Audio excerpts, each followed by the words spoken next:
Labdien, mīļie skatītāji! Šodien raidījuma Dievturi un dievturība radošā komanda ir izvēlējusies īpašu vietu raidījumam. Mēs atrodamies pašā Rīgas sirdī, Kronvalda parkā, pie dievturības tēva Ernesta Brastiņa pieminekļa. Un mūsu šķīdienas tēma būs vairāk veltīta gan sievišķajai dievībai Mārai un Māras dienai, tomēr atklāsies arī citas šķautnes, un par to jūs dzirdēsiet drīzumā. Sveicināti, labi ļaudis! Šodienas raidījuma tēma būs par Māru un Māras dienu. Un uz šo sarunu esmu aicinājusi raidījuma viešņu Guntu Sauli, kura ir folkloriste, tradīciju kopēja, brīvā dievture un laicīgajā dzīvē arī bibliotekāra ar ļoti lielu stāžu. Jā, labdien visiem! Jā, Gunta, varbūt ievadot šo te sarunu, kurā mēs apskatīsim daudz dziļākas un vairākas Māras šķautnes, varbūt kā tu īsti raksturotu Māras būtību vienkāršos vārdos, kāpēc šī dievība ir viena no centrālajām latviešu kultūras kontekstā un kāpēc tieši sievietēm būtu ieteicams iesaistīties Māras dienas tradīcijās? Māra ir būtiska, jo caur Māru, caur lielisko pasauli Dievs izpaužas. Un, protams, Māra ir ciešā saistībā ar laimu, ar laiku, jo tikai laikā mēs tās Dieva izpausmes redzam. Māra bez laimes nebūtu iespējama, mēs viņu neieraudzītu. Paldies! Ļoti kodolīgi, bet saprotami. Kā jau tu varbūt esi pamanījusi, es bieži jautāju, kāpēc konkrētais datums ir tieši tas, kurā atzīmē konkrēto gadskārtu, un dotajā gadījumā, kāpēc tas ir 6. vai 7. augusts, kāpēc tā ir kļuvusi par Māras dienu, un kā tā iezīmē vasaras beigas senajā zemnieku gadskārtā. Kā jau dažkārt jau viņu sauc arī par apjomību sākumu. Tas ir, ja mēs skatāmies saules kalendārā, Māra ir pusceļā no vasaras saulgriežiem uz rudenājiem, uz ziemas sākumu, bet rudens vidu.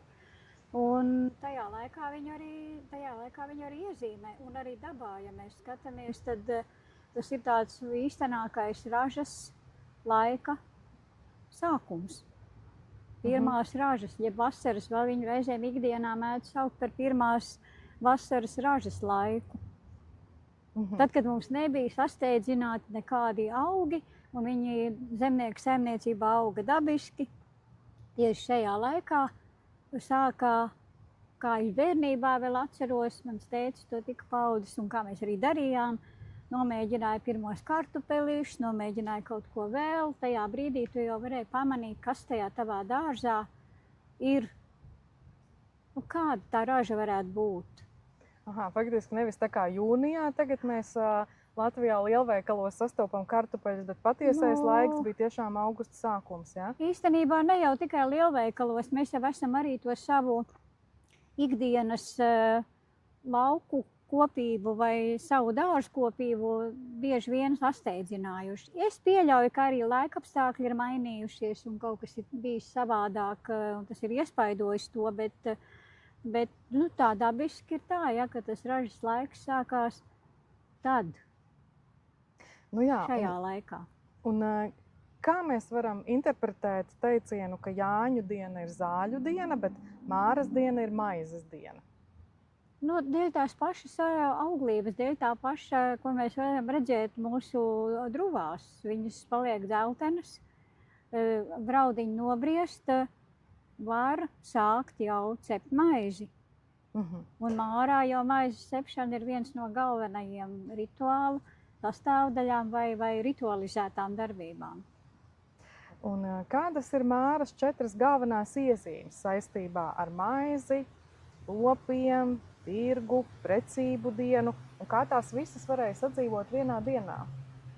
Es domāju, ka tirgošanās Mārai tika pielipināta laika gaitā, tad, kad cilvēki jau daudzi dzīvoja pilsētās vai kaut kādos ciematu centros. Tā, es domāju, nav ļoti sena tradīcija tieši Māras dienas tirgus, bet varbūt es arī kļūdos. Bet pārējais gan ražu, jo mēs runājām, ka viņa tajā laikā top redzama, sāk tapt redzama. Un precība laiks arī sākās tad, kad jau varēja kārtīgi kāzas nosvinēt, kad bija jau kaut kas redzams, kas tad ir lietojams tais kāzās. Jā, un tu sevī apvieno brīvo dievturī, folkloristi, tradīciju kopēju. Un vai Māras dienas nozīme un tās norises, kas balstās gan senos dainu krājumos, gan tādu dievturu pētnieku kā Arvīda Brastiņa vai Marģera Grīna darbos, tavuprāt, rada spriedzi starp zinātnisko un ticējumu pieeju, vai drīzāk šis pieejas papildina vienu otru? Es domāju, ka papildina, kā tas notiek mūsdienu tradīciju kopējos daudz viet.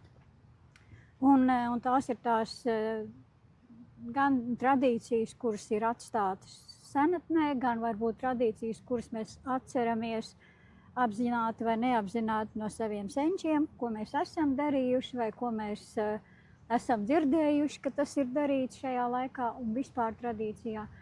Un arī tas, kas ir zinātnieku, akadēmiķu atklāts ar salīdzinošām metodēm vai tādām, kas ir zinātnieku metodes. Es domāju, ka vietas un gudrs mūsdienu cilvēks liek šīs lietas kopā. Un, protams, tur vēl klāt ir arī tas, kas ir paša piedzīvots un paša atskārsmes. Tās ir svarīgas. Jo viņas var nonākt arī pretrunā ar kaut kādiem ticējumiem, viņas var nonākt pretrunā ar zinātnieku atziņām dažbrīd, bet jāklaus jau tai sirdī, ko viņi par to saka tev šajā brīdī. Nu jā, jo tradīcija jau nav iekalta akmenī, viņa tā attīstās, jā, jo tāpat kā viss plūst un mainās. Jā. Arī ticējumi mainās, un vienā brīdī viņi ir bijuši vienādā veidā pausti, un citā brīdī citādā. Un arī tas mērķis ticējumiem ir bijis dažāds. Varbūt, ka tas ticējums ir pareizs un atbilstošs kādam, bet man viņš nedara, jo man ir citi mērķi, citas motivācijas, citi iemesli, kāpēc es ko daru vai nedaru. Nu jā, kā Rainis teica, pastāvēs, kas pārmainīsies. Tāda ir pasaule, tāda ir Māras pasaule, viņa arī nestāv uz vietas. Jā, tagad pievērsīsimies varbūt Mārai un viņas simbolikai. Kas latviešu dievestībā ir Māra, kāda ir viņas saistība ar Dievu un kāpēc dainas viņu visbiežāk raksturo kā mīļu un svētu? Un turklāt zīmīgi, ka šajās uzrunās ir nevis mīļā Māra, kas būtu noteiktais īpašības vārds, jā, bet tieši mīļa vai svēta. Jā. Kā tu varbūt šo komentētu vai skaidrotu? Es domāju, ka tas ir vienkārši, tas ir paradums Māru tā dēvēt. Mums vispār ir paradums savas dievības mīļot un turēt viņas sev tuvu, un tāpēc mēs viņas tā dēvējam. Tas, ka mīļa ir tieši, jo viņš ir gan izvēl kā lietvārds, jo mēs jau bieži vien arī dainās lasām tekstu par mīļmāru. Nu, ja viņa tā saliekās, viņš ir tā kā lietvārds, papildinājums lietvārdam, Māras vārdam. Nu jā, jo noteiktais tas ir kaut kas konkrēts, bet nenoteiktais īpašības vārds ir vienkārši, viņa ir mīļa un viss, jā, viņa ir svēta un viss, jā. Tāda viņa ir vienmēr, jā. Turpinot atkal, balstoties uz Marģera Grīna pētījumu, jā, tātad viņš savā darbā piemin to, ka nereti zemes māte, meža māte, jūras māte, veļu māte un citas mātes ir tikai tādi kā pavārdi vienai un tai pašai Mārai. Un kā tu domā, kā viņš varētu pie šāda secinājuma nonākt, salīdzinot dainu tekstus? Nu, Māra ir visas vieliskās pasaules pārvaldniece, un viņa ir, mēs viņu varam dēvēt par pārvaldnieci, bet tas pat īsti nav gluži pareizi. Nu, viņa vienkārši ir šeit, un ja tā Māra, kas dzīvo mežā, mēs satiekam meža Māru, un tas nav ne pavārds, nekas, tā ir tā pati Māra, tikai tur viņa ir mežā, un jūrā ir jūras māte, un vējam ir sava māte, Bet tās visas ir māras, jā, pilnīgi. Es pat nefilozofēju par to, man liekas, tas tā pilnīgi dabiski, jo visa daba ir māra. Mums jau nav cilvēku māra, vai ne? Jā. Lai gan it kā mēs varētu teikt, ka jābūt arī cilvēku mārai, ja jau visām dabas parādībām ir vilku mātes, vilku māras. Katrai būtnei ir sava. Tad faktiski tā, interpretējot tevis teikto, mēs varētu teikt, ka šīs ir vienkārši dažādas fiziskās vai metafiziskās pasaules māras izpausmes vai dimensijas, ja? Bet tas lielais ietvers ir šī māra vieliskā vai nevieliskā, ja, metafiziskā formā. Nevieliskā, kā tu iedomājies, nevielisku māru? Nevieliska māra, teiksim, kā domu māra, kas nav redzama, bet dievība. Dievības izpausme, ja? Viņa realizējas gan dabā, bet viņa ir arī kā šis te metafiziskais objekts, ja? Kuru teiksim, kuram varbūt piemīt kaut kādi antropomorfas īpašības, ja? Kas dotajā gadījumā nevienmēr ir tieši vieliskā izpausme, ja? Tā kā pārvieliskā, jā. Bet, tā filozofiski, jā, tā varētu būt. Nereti dainās ir... Jo māru paši jau mēs arī neredzam. Jā, tieši tā. Tā ir mēs jau redzam to viņas izpausmi. Mēs redzam to zāli, tos kokus. Labi, tur ir zīmējuši cilvēki māri, kas lido pāri pagalmu. Un viņi varbūt viņu redzējuši kaut kādā veidā izpaužamies tā, bet viņi ir, viņi jau neredzami, jā. Reāli jau viņi neredzami. Viņi ir iedomājami kaut kā domāt. Tieši tā, jā. Tas ir tas filozofiskais aspekts. Vēl tāds interesants jēdziens vai vārdu kopa, ar ko mēs sastopamies nereti dainās, ir Māras baznīca. Kas ar to ir domāts? Vai tam ir kāda saistība ar kristietību, vai gluži nē? Es domāju, ka nē, ka tam nav saistība ar kristietību. Bet, protams, mēs jau nevaram noliegt to, ka šīs mācības jau tik ilgstošas tā kā līdzās pastāvēšanas iespējā ir ietekmējušās savstarpēji, es teikšu, ne jau tikai uz vienu pusi. Es pieļauju, ka tas nosaukums varbūt Māras svētnīcai ir savulaik bijis cits. Un līdz ar to es par nosaukumu nespriedīšu. Es pieļauju, ka baznīcas vārds varbūt ir jaunāks, bet varbūt arī, ka nē. Varbūt, ka viņš ir tikpat sens un jau pirms kristietības ienākšanas ir bijuši šī svētnīca, un kristietība paņēma arī šo nosaukumu savam templim. Es nevaru to tā apgalvot, es nezinu, bet tā ir vieta, kas ir dabā, tā ir īpaši svēta vieta kādam konkrētam cilvēkam vai cilvēku kopienai vai cilvēku kopumam, saimei. Diezgan bieži jau mēs zinām, ka to saista ar kapsētu, bet es nevienmēr domāju, ka tā ir kapsēta pati par sevi, bet tā drīzāk ir kāda atsevišķa vieta, tuvu kapsētai vai blakus kapsētai. Jo es kā bērns atceros kapsētu, kurā mēs lauku kapsētiņu zemgalē, kurā mēs gājām bieži, tad, kad es tur dzīvoju vasarās. Un tajā brīdī es kā bērns to vēl nesapratu, bet tagad manās sajūtās ir tas, ka tā vieta bija tā, kas bija tā svētnīca. Protams, mums arī kapsēta ir svēta. Bet tā bija tāda virstaliņa, ārkārtīgi skaista, blakus savienota it kā ar kapsētu, tā kā kapsēta pārgāja tajā virstaliņā.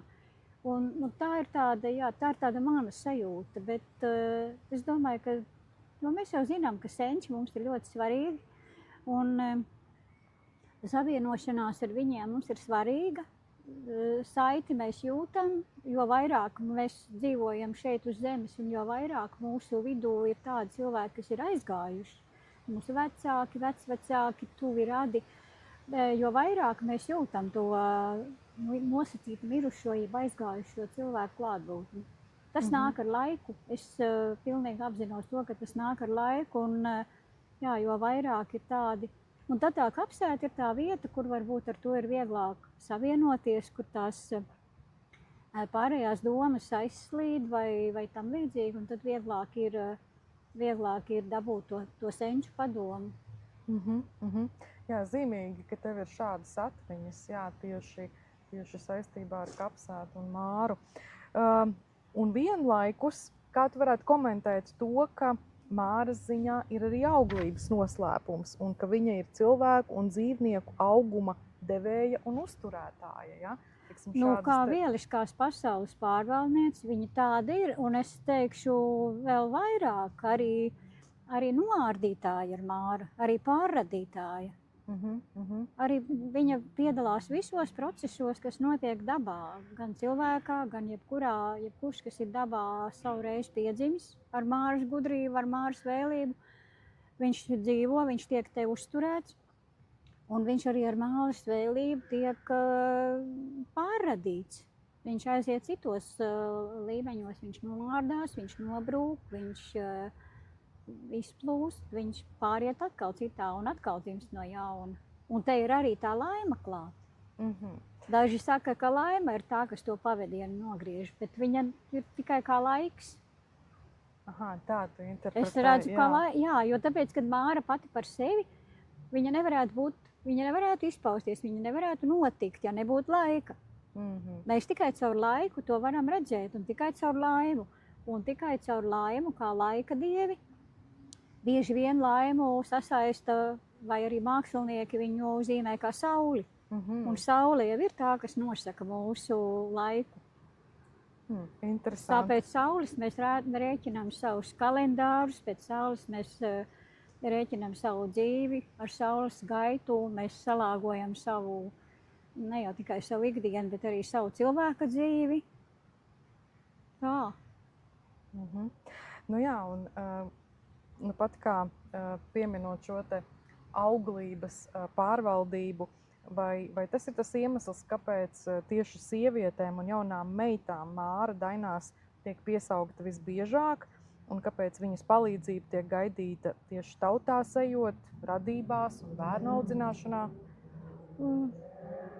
Droši vien, ka tā, man liekas, tā arī ir, jo māra ir kā māte, un vīriešiem ir sava vieta, savi pienākumi, un viņa pienākumi tajā senajā kopienā un senajā sabiedrībā nebija tik lielā mērā saistīti vai noteikti ar to, kas notiek tajā sētā vai kopienā. Sētā vai kopienā kārtību noteica sievietes. Vīrieši gāja mežā ķert zvērus, nest mājās barību, vai karoja, sargāja robežas, vai brauca sirot. Viņiem bija savi pienākumi un savas atbildības. Un tā lielā mērā tā iekšēji, es domāju, ka mēs joprojām tā jūtamies. Protams, mūsdienu sabiedrība mainās, un arvien vairāk vīrieši iesaistās arī tajās lietās, kas notiek mājā un sētā un ģimenē, un tas ir labi, bet tā senā māra ir tāpēc, es nezinu, es nevaru iedomāties nevienu vīrieti, kurš māru daudzinātu kā māru. Viņš varbūt paņem māras izpausmi, ko daži arī pētnieki runā, ko mēs to pērkonu tā daudzinām. Pērkons jau tā pati māra, vīrišķā māra, jo pērkons viņš jau arī ir mārisks. Viņš jau ir gaisma, troksnis, skaņa, visas elektrības izrāda, tās visas ir māras izpausmes. Bet vai māra tomēr nesaistās tieši ar, teiksim, šo te vielisko zemes pasauli, bet pērkons jau ir vairāk tāda kā celestiāla. Māra ir visur. Māra ir vējā, māra ir jūrā. Tas nav viennozīmīgi. Tas nav viennozīmīgi. Māra ir arī kosmosā. Māra ir planētās. Viņa ir visur. Arī pērkons. Bet tā ir tāda interesanta. Viņa varbūt ir ķecerīga tā doma, bet es pieļauju, ka ar kādu vēl varētu, man būtu interesanti vēl tādus viedokļus dzirdēt. Un man būtu interesanti dzirdēt viedokļu, ko par māru, kā māru izjūt tieši vīrieši. Kā viņi uz to skatās? jo pērkons skaitās viena no vissanākajām, teiksim, indoeiropiešu dievībām, jā. ja? Un runājot par māru, tā ir tāda vēlāka ienācēja, ja? Jo arī teiksim, tā ir ienākusi vairāk caur budismu, hinduismā, ja? Bet tā nav noteikti vēdiskā dievība, tā ka vēdiskajā panteonā tā nepastāvēja. Un, nu jā, tā ir saistība vairāk ar šo te indoeiropisko sakni mri, ja, kas ir sanskritā, jā, un mirti, ja, bieži vien viņu saista, tāpēc arī droši vien kapsēta, ja, un tāpēc sabrukšana. Bet, jā, tas būtu interesanti papētīt, bet diezgan drosmīgi. Bet tā nav mana atziņa. Es tagad neatceros, jo tāpēc, ka tad, kad tu esi tas pētnieks un pārbaudītājs uz sevis, vai tev tas rezonē vai nē, tad cilvēks lasa, klausās ļoti daudz ko. Es neatceros, kas tas bija, kas to teica, bet padomājot, es varu piekrist. Jo viņš ir lielisks, tas pērkons. Protams, ka viņš ir vīrišķis, un viņš ir ar to karošanu saistīts, tur senajās daudzās tradīcijās, un viņš ir kā augstākā dievība, un tad viņš vienā brīdī atdalījās, vai ne? Nu, jā. Tas ir visā Eiropas, gan skandināvu kultūrā, gan ķeltos. Viņš ir turpatās. Tur tā trīsvienība ir tas auglības, bet viņiem vispār ir tikpat labi tā pasaule vīrišķāka. Ir tās trīsvienība jau ir tradicionāla. Ir tas, kas ir bieliskais, ir, ja mēs runājam par vīrišķām dievībām, ir karotājs, tātad karadievs, ir tas vispārējais Odīns, vai kas ir tur tā kā pāri par visiem, un ir zemkopības dievība, kas vairāk būtu tā māriskā pasaule, tādā vienkāršā līmenī. Nu jā, zemkopība gan nāca vēlāk. Labi, tur mēs aiziesim ļoti tālu šobrīd. Varbūt tad...